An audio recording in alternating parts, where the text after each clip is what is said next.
देख रहे हैं Jain Hindustan news TV channel, सत्य बात सबसे पहले।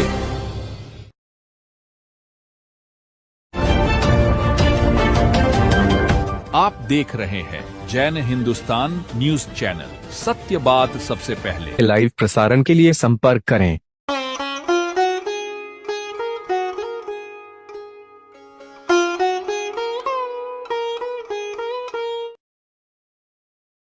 अब हर घर में गूंजेगी समग्र समाज की बुलंद आवाज। जैन हिंदुस्तान न्यूज ला रहा है अपना सैटेलाइट चैनल, जल्द आ रहा है।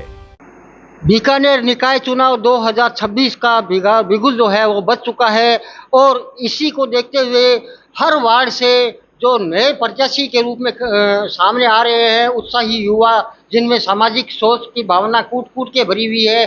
काफ़ी महिलाएं हैं, काफ़ी पुरुष हैं और इसी श्रृंखला के अंदर आज हमारे स्टूडियो के भी अंदर 75 नंबर वार्ड से मिस्टर पंकज जी शर्मा जो हैं मौजूद हैं। तो पंकज जी शर्मा, हम आपसे ये जानना चाहेंगे कि आप किस पार्टी से संबंधित हैं?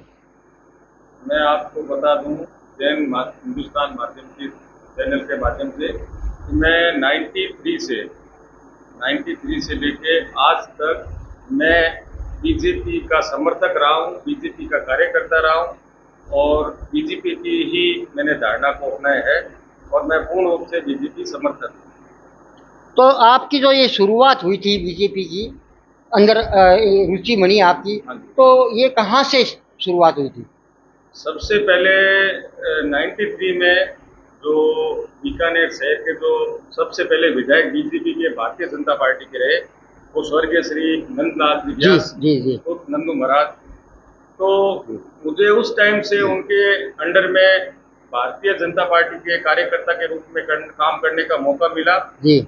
और फिर निरंतर मैंने नंदू महाराज के साथ में फिर गोपाल जी जोशी जी विधायक बने, उनके साथ में भी भारतीय जनता पार्टी के कार्यकर्ता के रूप में अपना सहयोग दिया था। और अभी जो वर्तमान विधायक महोदय हैं उनके साथ भी मैं सक्रिय रूप से सहयोग देता रहा हूं और अपना दायित्व निभाता रहा हूं, निस्वार्थ भाव से भारतीय जनता पार्टी का एक कर्मठ कार्यकर्ता होते हुए मैंने उनको सपोर्ट किया है या मैंने उनके कार्यकाल में उनका सानिध्य में उनके काम जी। ऐसे में एक युवा जो थे प्रत्याशी महेंद्र सिंह जी भाटी, तो उनके साथ भी कुछ आपका रहा होगा? बीकानेर के पहले सांसद जी, जो कि कम उम्र के सांसद रहे थे जी। और संसद भवन में भी ऐसी चर्चा रही थी कि कम उम्र के सांसद हैं जो स्वर्गीय श्री महेंद्र सिंह जी भाटी, जो देवी सिंह जी भाटी जी के सुपुत्र हैं, जिनको आज टाइगर कहा जाता है ग्वालियर क्षेत्र का।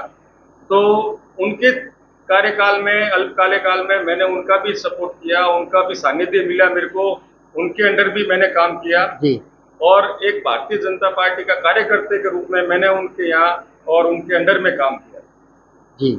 हाँ। तो अभी आप अब तक जो है उनके पास में, उनके सानिध्य में कार्य करते आ रहे थे, पर अब आप खुद एक ये जिज्ञासा लेकर के आए कि मैं भी एक पार्षद के रूप में आऊं और अपने वार्ड के जो लोग हैं उनकी सेवा करूं, तो ये मानसिकता आपकी कैसे बनी? भाई, मैं इतने टाइम से 93 से लेके आज तक जी मैंने जितने भी विधायक महोदय बने जी और जितने भी सांसद महोदय बने, आज जैसे कैबिनेट मंत्री है अर्जुन राम जी, तो मैंने उनका भी सानिध्य में काम किया, एज ए पार्टी कार्यकर्ता के रूप में उनका भी मैंने सहयोग किया।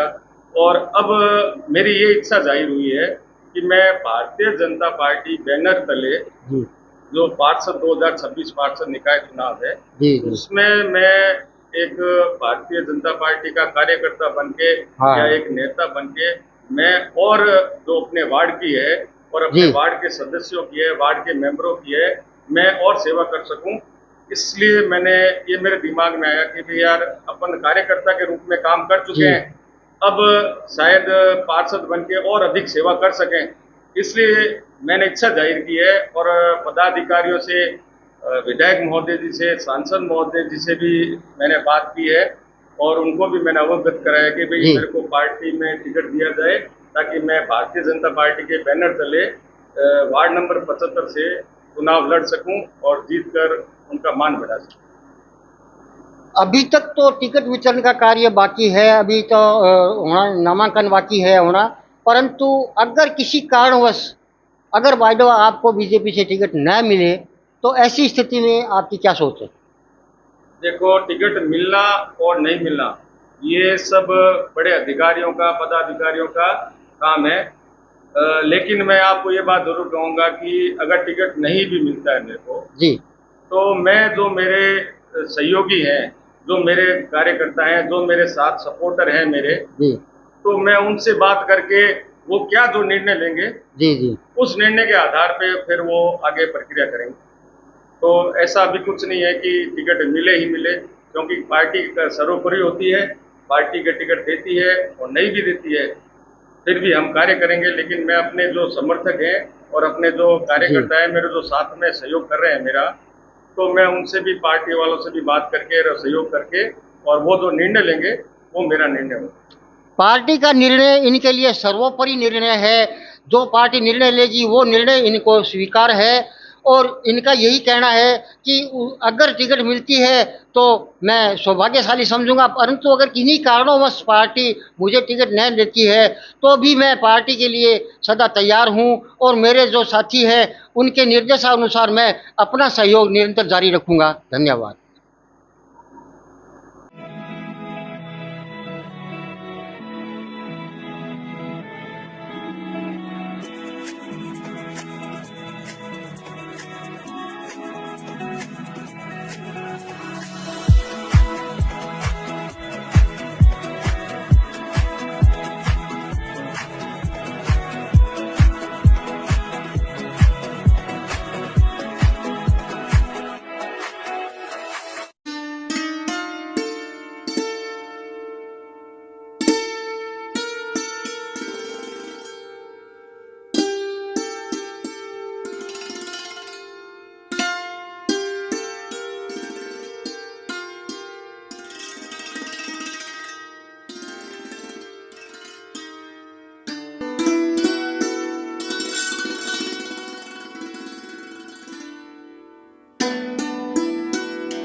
अनमोल कलेक्शन बीकानेर शहर में मल्टी ब्रांड आउटलेट रेडीमेड का भव्य शोरूम, जहां पर मिलेंगे आपको 2 साल से लेकर सभी उम्र के किड्स और मेंस कैजुअल, फॉर्मल और party wear dresses, pant shirt, t shirt, kurta pyjama, coat pant suit, sherwani, jacket set, western outfit के साथ साथ समर और विंटर कलेक्शन की भरपूर रेंज उपलब्ध है आपके लिए अनमोल कलेक्शन में, वो भी विशेष आकर्षक स्कीम और उपहारों के साथ। पता याद रखें, अनमोल कलेक्शन, खजांची मार्केट, बीकानेर।